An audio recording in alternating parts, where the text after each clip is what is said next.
Then let me begin with a question. Would you say you know the difference between right and wrong?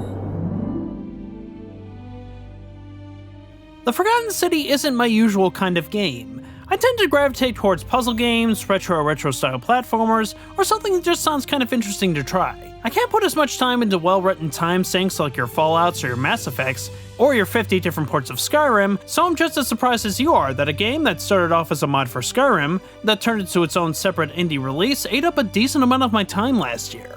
You're an unassuming modern-day character that finds yourself in a time loop inside an ancient Roman city, complete with ancient Romans, where you have to solve problems inside the city while trying to figure out how to get out of this Groundhog Day you find yourself in. There's really only one section of combat, and honestly it isn't all that great, but the meat of the game is discovering all the secrets and the colorful characters that the town has to offer. Dialogue is the main course in the menu, and the characters have plenty to say, and the good news is that the writing is fantastic across the board. I am no historian by any stretch of the imagination, but it's clear that Modern Storyteller did their homework here. You learn about the weird, quirky things Romans had to deal with. You get into debates about their ethics and standards for living, how other religions like Christianity changed their lives, and it puts a lot of historical context out there outside of Roman history. You being from the modern day, it lends itself an advantage where the characters you meet don't think of themselves as barbaric, but the most advanced civilization of its time. Of course.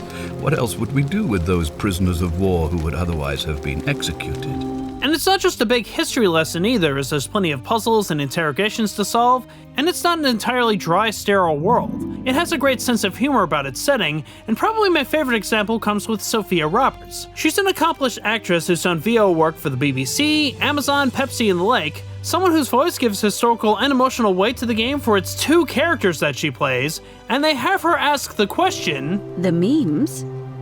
What are the memes? And for as silly a moment as that is, it actually has a really intelligent answer to that question. There's a lot of smaller details I'd like to save for you to try yourself, including how you ultimately end up winning the day that I dare not spoil. The Forgotten City is certainly outside my comfort zone, but if you like adventure-style games, it's one of 2021's brightest. The many shall suffer for the sins of the one. And if you're looking outside of an adventure-style game, we're just getting started with my top 10 list of 2021. Stay tuned next time for number 9, and be sure to subscribe to let you know when it's going to be up. And in the meantime, you can think about philosophy while you're waiting. What is watching?